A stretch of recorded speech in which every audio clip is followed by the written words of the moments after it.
2021년 한 해를 마감하면서 전국에 있는 대학 교수들에게 설문조사를 했습니다. 2021년을 잘 나타내주는 우리 사회의 모습을 설명해주는 사자성어는 무엇인가요? 대답은 묘서동처였습니다. 묘서동처, 고양이 묘, 쥐서, 동처, 함께 거한다라고 하는 뜻이죠. 도둑을 잡아야 할 사람이 도둑과 함께 한패가 되어 모여 있는 모습. 쥐를 고양이가 잡아야 되는데 쥐와 고양이가 함께 있는 모습이죠. 아마도 우리 사회에 많은 일어나는 일들은 각자의 역할들이 있는데 그 역할을 하지 않은 데서 비롯된다고 생각했던 것 같습니다. 가나안 땅을 정복하고 가나안 족속과 이방신을 내어 쫓아야 할 이 이스라엘 사람들이 가나안 신을 섬기고 있는 모습은 묘서 동처의 모습과 비슷해 보입니다. 특별히 오늘 우리가 읽은 본문은 아비멜렉으로 말미암은 큰 비극이 있은 후에 진행되는 일들인데요. 안타깝게도 다시 사사기의 사이클이 시작되고 있는 것을 보게 됩니다. 아니, 오히려 이전보다 더 많은 우상을 이스라엘 백성은 섬겼고 성경은 그 우상을 이렇게 나열하고 있습니다. 사사기 10장 6절입니다. 이스라엘 자손이 다시 여호와의 목전에 악을 행하여 바알과 아스타롯과 아람의 신들과 시돈의 신들과 모압의 신들과 암몬 자손의 신들과 블레셋 사람들의 신들을 섬기고 여호와를 버리고 그를 섬기지 아니하므로. 여러분 어떠세요? 마치 우상의 전시장 같아요. 모든 우상, 가나안 땅을 둘러싸고 있는 모든 가나안 족속들, 가나안 땅의 주변에 있는 족속들의 신이 다 나열되고 있거든요. 이 이스라엘을 구원하고자 하나님은 특별한 사사를 세우게 되는데 그게 바로 오늘 본문의 입다입니다. 이전보다 더 악으로 치닫고 있는 이스라엘 백성을 구원한 입다는 어떤 사람이었기에 하나님께 쓰임을 받았을까요? 입다를 통해 두 가지로 하나님께 쓰임받는 사람의 모습, 하나님이 사용하시는 사람의 모습을 우리가 살펴보고자 합니다. 첫째로 하나님이 사용하시는 사람은 고난의 자리에서 하나님을 만난 사람입니다. 고난의 자리에서 하나님을 만나라. 아비멜렉으로 인한 큰 고통 뒤에 하나님은 무너진 이스라엘을 세우시는데 두 명의 사사를 사용하십니다. 요단강을 기점으로 요단강 오른편에는 입다를 세우시고 이 서편에는 삼손이라고 하는 인물을 세워요. 근데 이 두 인물 모두 큰 용사였습니다. 입다에게 허락된 타고난 힘이 있었는데 불행하게도 그 힘은 그의 인생을 어렵게 만드는 요소로 사용되었어요. 그는 기생의 아들로 태어났고 그 힘이 좋은 것이 단점이 되어서 형제들에게 쫓겨나게 되는 것이죠. 어제와 오늘 우리가 큐티한 본문이기 때문에 우리 내용을 잘 알고 있으리라 생각이 됩니다. 우리 사사기 11장 1절에서 2절인데요. 같이 한번 읽어보도록 하겠습니다. 우리 같이 읽습니다. 시작. 길르앗에게서 낳은 아들이었고 길르앗의 아내도 그의 아들을 낳았더라. 그 아내의 아들들이 자라매 입다를 쫓아내며 그에게 이르되 너는 다른 여인의 자식이니 우리 아버지의 집에서 기업을 잊지 못하리라 한지라. 그럼 그 이유는 분명합니다. 자라매, 아들들이 자라매. 어렸을 때는 괜찮았어요. 그런데 어느 정도 성장하고 기업을 받을 때가 되니 그의 강성함이 문제가 됐던 것이죠. 그의 아버지의 기업을 너는 잊지 못할 거야 하고 쫓아내 버리는 것입니다. 여러분은 어떻게 우리의 출생을 우리가 결정할 수 있겠습니까? 사실 어머니가 기생이라고 하는 것 사실만으로도 그는 평생 어려움 속에 따가운 시선 속에 살아가야 했을지 모릅니다. 그의 잘못을 덮어주고 보듬어야 될 그의 형제들이 오히려 기회 삼아서 그를 쫓아내고 있습니다.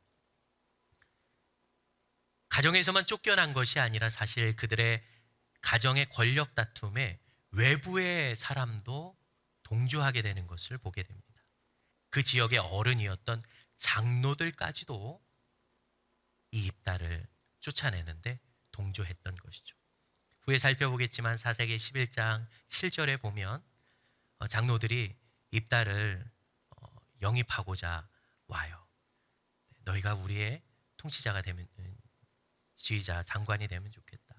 그랬을 때 입다가 이야기합니다. 나를 미워하여 나를 쫓아낼 때는 언제고 나에게 와서 다시 장관이 되라고 하느냐, 나의 힘을 사용하느냐. 그때 입다의 이야기를 들어보면 장로들도 쫓아냈다는 것을 드러내주고 그를 미워했다라고 표현하는 것을 볼 때 사실 그가 쫓겨난 건 단순히 가정 안에서 쫓겨난 정도가 아니라 그 지역에 있는 수많은 유지들까지도 그의 동조하고 쫓겨남을 알았다라고 하는 것이죠. 그것이 이 입다의 마음속에 깊이 자리 잡고 있었던 거예요. 자신이 잘못한 것도 아닌데 떠나야 합니다. 그냥 홀로 조용하게 쫓겨나도 참 불편하고 어려울 터인데 공개적으로 잘못됐다고 비난하며 손가락질 받으며 떠나야 합니다. 여러분 상상해 보십시오. 자기가 자라왔던, 어릴 때 자라왔던 그 많은 따뜻하고 행복했던 정이 있는 그 고향 땅에서 모든 사람이 비난하면서 쫓겨나야 한다면 얼마나 고통스럽고 힘들까요? 얼마나 큰 상처인가요? 누가 그를 위로할 수 있겠습니까? 그런데 놀라운 것은 전쟁으로 인해 다시 고국으로 돌아오게 된 입다의 훗날의 모습을 보면 그 마음에 하나님이 자리 잡고 있었다라고 하는 것입니다. 고향에서 지지받지 못했고 타지에서도 그를 지지하는 사람 한 명도 없었는데 하나님이 입다를 돌보신 것입니다. 이렇게 삶의 고난 가운데 하나님을 붙들었던 입다를 성경은 믿음의 사람의 반열에 올려놓기까지 합니다. 히브리서 11장 32절. 내가 무슨 말을 더하리요? 기드온, 바락, 삼손, 입다, 다윗 및 사무엘과 선지자들의 일을 말하려면 내게 시간이 부족하리로다. 히브리서 11장 믿음의 장에 수많은 쟁쟁한 위인들이 있는데 그 사이에 입다를 넣고 있다는 사실입니다. 여러분, 사람은 버릴지언정 하나님은 우리를 버리지 않으시는 분이십니다. 때로 우리는 누구나 고난의 시기를 지나가게 될 것입니다. 누구도 예외일 수는 없죠. 그때마다 우리는 사람과 환경의 시선을 고정하곤 합니다. 이 환경 때문이야. 아니 저 사람 때문이야. 아니 나 때문이야. 나는 이 정도밖에 되지 못하나 봐. 여러분, 환경과 그 사람 때문에 그런 일이 발생할 수 있지만 한 가지를 기억해 주십시오. 고난의 시기에 하나님을 만나면 달라질 수 있다는 사실입니다. 입다는 고난의 시기를 하나님과 함께 보냈습니다. 이 시기를 하나님으로 보내지 않았다면 다시 재기할 수 있는 자리를 하나님께서 마련하셨을까요? 적어도 하나님과 함께 이 고난의 시기를 지나가면 다른 미래, 다음의 스테이지에 다시 한번 하나님께서 사용하실 수 있는 그때는 반드시 온다는 사실을 기억하시기 바랍니다. 우리 둘째로 하나님이 사용하시는 사람은 어떤 사람일까요? 결정의 자리에서 하나님을 의지하는 사람입니다. 우리 한번 따라해 보겠습니다. 결정의 자리에서 하나님을 의지하라. 지금 암몬 족속과 길르앗이 대치하고 있는 장면은 큰 위기의 상황이었어요. 이전까지는 이 암몬 족속이 가축을 약탈하거나 사람을 잠시 공략해서 재산을 이렇게 빼앗거나 하는 수준이었는데 지금은 길르앗이라고 하는 땅 전체를 점령하라고 모든 군대를 동원해 지금 대치하고 있는 상황입니다. 이것은 주변국에 있었던 모압이라고 하는 족속이 쇠퇴했고, 우리가 살펴보았던 기드온 때문에 미디안 족속도 쇠퇴했던 그 사이에 이 패권을 장악하려고 암몬 족속이 몰려온 거예요. 위기의 순간을 극복하기 위해서 장로들은 선택하고 싶지 않은 선택, 입다의 힘을 빌리려고 합니다. 그래서 입다를 찾아오는 것이 오늘의 본문이죠. 사실 입다의 힘을 빌리는 것 좋아할 사람 아무도 없습니다. 어쩔 수 없는 환경이기 때문에 장로들도 길르앗을 대표해서 입다에게 찾아간 것이죠. 어쩔 수 없이 찾아왔습니다. 그런데 입다의 힘은 빌려야 됩니다. 어떻게든 입다를 설득하지만 그에게 모든 권한을 주고 싶지 않다. 잠시 사용하고 싶은 마음이 입다를 초청하고 있는 질문에 담겨져 있습니다. 이 장로들이 두 개의 질문을 입다에게 하게 되는데, 오늘 그것을 한번 살펴보면서 그 마음을 보기를 원합니다. 사사기 11장 6절과 8절입니다. 장로들이 첫 번째로 입다에게 이렇게 이야기합니다. 입다에게 이르되 우리가 암몬 자손과 싸우려 하니 당신은 와서 우리의 장관이 되라. 여기서 장관이라고 하는 것을 기억해 주십시오. 히브리어는 가치인인데요. 11장 8절은 다르게 다시 제안합니다. 그러므로 길르앗 장로들이 입다에게 이르되 이제 우리가 당신을 찾아온 것은 우리와 함께 가서 암몬 자손과 싸우게 하려 함이니 그리하면 당신이 우리 길르앗 모든 주민의 머리가 되리라 하매. 똑같은 질문인데 여기서 다른 것이 한 가지가 있어요. 그것은 바로 입다의 직위였습니다. 장관이 되게 하느냐, 머리가 되게 하느냐, 이거는 차이가 있어요. 이 장관이라고 하는 단어는요, 잠시 세워두는 거예요. 전쟁이 끝나면 그를 내릴 수도 있는 직위였습니다. 근데 로시라고 하는 이 머리라고 하는 단어는 완전한 통치자를 가리켜요. 왕과 같은 거죠. 그래서 영구직이에요. 그가 머리가 되면 전쟁이 이겼다 하더라도 이제 그 후에 그를 내릴 수가 없는 거예요. 그가 찾아와서 첫 번째로 질문합니다. 우리의 장관이 돼줄 수 있느냐?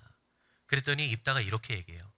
너희가 나를 버릴 때는 언제고 너희가 미워하여 나를 내쫓았는데 어찌하여 다시 나에게 그러한 직위를 제안하느냐? 그랬더니 그러므로 길르앗 장로들이 입다에게 이르되, 이렇게 나오거든요. 그러므로 이 입다의 답을 듣고 나서 다르게 제안을 하는 거예요. 우리의 머리가 되어 달라. 사실 여러분, 이 입다를 가서 초청하는 이 자리 이전에 이미 길르앗 백성들과 그리고 고위 관리자들은 누구든지 암몬 족속과 싸우러 나가는 사람은 우리의 머리가 될 것이다 라고 이미 다 이야기를 나눴어요. 싸우기만 하면 우리의 머리가 될 것이라고 얘기했는데, 장로들은 실제로 입다와의 이제 협상의 자리에서 우리의 머리가 되어 주십시오라고 얘기한 게 아니라 처음에 장관이 되어 주십시오라고 얘기했던 거예요. 계략이죠. 묘서 동처. 이스라엘의 장로들은 이스라엘 백성들이 잘못할 때 하나님의 뜻을 보여주는 사람이었어요. 그들을 지도해야 되는 사람이었어요. 그에게 잘못된 것을 잘못됐다고 말해줘야 되는 사람이었음에도 불구하고 더 앞장서서 더 많은 계략으로, 인간적인 방법으로 지금 이 협상을 끌어나가고 있는 모습을 보여주고 있어요. 완전히 한패가 된 거죠. 입다는 이것을 알았는지 몰랐는지 성경은 전하고 있지 않지만 입다가 여기에 대한 대답을 하는데 엄청난 대답을 합니다. 여러분, 사실 우리가 살다 보면 여러 가지 결정과 선택의 순간이 올 거예요. 이게 상대방의 계략이 있는지, 미래를 알 수 없는 내가 어떻게 선택해야 되는지 사실 우리는 잘 몰라요. 무엇이 결정의 지혜로운 것인지 우리는 알 수 없잖아요.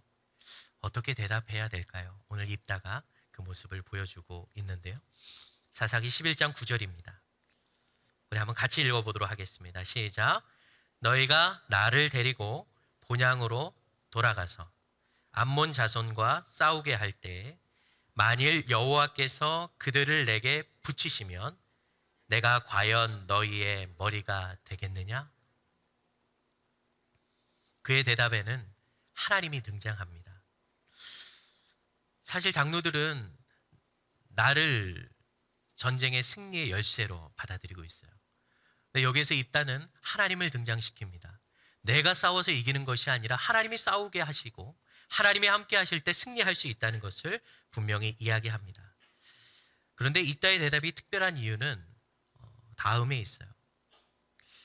길앗 장로들이 와서 조건 없이 너희가 암몬 자손과 싸우면 우리의 머리가 되게 하겠다라고 얘기했음에도 불구하고 그는 스스로 조건을 붙입니다.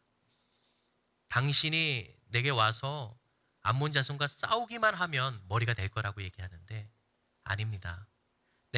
하나님이 함께 하셔서 내가 암몬 자손과 이겨 승리하면 내가 당신의 머리가 되는 것이 좋겠습니다 라고 얘기하고 있는 것이죠.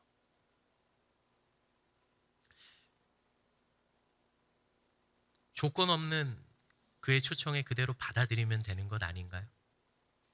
좋은 기회가 왔는데 그러면 되는 것 아닌가요? 근데 입다는 스스로 조건을 붙여요. 입다의 대답이 특별한 이유는 또 한 가지가 있습니다. 그건 길앗 장로들이 그를 초청했으면 네, 내가 머리가 되겠습니다. 그래요. 예전에 당신들이 잘못했지만 이제 나에게 왔군요. 내가 받아들이겠습니다라고 대답을 해야 되는데 오히려 질문을 하고 있어요. 다시 한번 보실까요? 너희가 나를 데리고 본향으로 돌아가서 암몬 자손과 싸우게 할 때 만일 여호와께서 그들을 내게 붙이시면 내가 과연 어떻게 해요? 너희의 머리가 되겠느냐?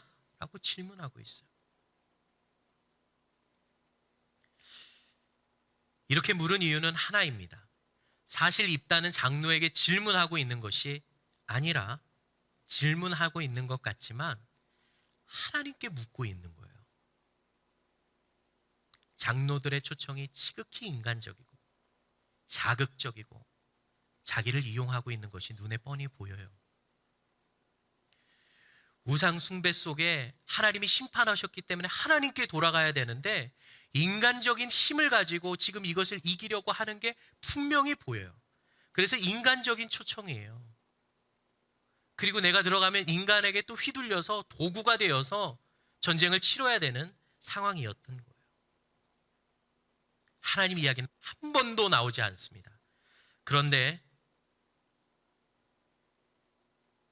이 입다는 장로들에게 질문하는 거예요. 하나님이 함께 하시면 내가 너희들의 머리가 되겠느냐? 하나님께 질문하며 사인을 얻는 거죠. 이것이 인간의 초청인지 하나님의 초청인지 이 질문 앞에 장로들은 얘기합니다. 하나님이 우리의 이야기를 듣고 계시니 그렇게 우리가 하리이다. 하나님이 우리의 증인이 되고 계시니 그렇게 하겠습니다. 그들의 입에서 하나님 얘기가 나와요. 한 번도 없다가 그것은 바로 입다는 이것을 하나님의 사인으로 받아들였던 것이죠. 11절에서 입다의 이 의도가 분명히 드러나게 됩니다. 11장 1절 이에 입다가 길앗 장로들과 함께 가니 백성이 그를 자기들의 머리와 장관을 삼은지라 입다가 미스바에서 자기의 말을 다 여호와 앞에 아뢰니라. 만일 입다가 자신의 상처를 극복하고 그리고 머리가 되는 것에 관심이 있었다면 11절은 머리와 장관을 삼은지라에서 끝이 났을 거예요. 그러나 성경은 입다의 또 하나의 모습을 보여줍니다. 그것은 길앗 모든 사람이 지켜보는 그 미스바 땅, 적군과 대치하고 있는 그 일촉즉발의 상황에서 자기의 말을 하나님께 아뢰는 입다의 모습을 기록하고 있어요. 여러분 이것은 하나님을 잊고 각자 자기의 소견에 옳은 대로 살아가던 하나님 앞에서 하나님을 인식하고 살아가는 이스라엘의 한 백성의 모습을 보여주고 있는 거예요. 하나님의 소견을 따르고자 하는 이스라엘의 한 백성으로서의 모습을 비춰주고 있는 것이죠. 여러분 그거 아세요? 다른 사사들은 하나님이 먼저 와서 세우셨는데 입다는 그렇지 않았잖아요. 사사이기 이전에 그 스스로 이스라엘의 한 백성으로서 하나님께 나아갔던 거예요. 그를 하나님이 사용하셨죠. 하나님의 방법이 아닌 사람의 방법으로 지도자를 선택하려고 했던 이스라엘의 장로들과 사람들 앞에서 그는 지도자 위에 존재하는 진정한 지도자이신 하나님을 보여줬던 거예요. 바로 하나님을 의지하는 사람의 모습인 거죠. 입다가 미스바에서 자기의 말을 하나님께 다 아뢰었더라.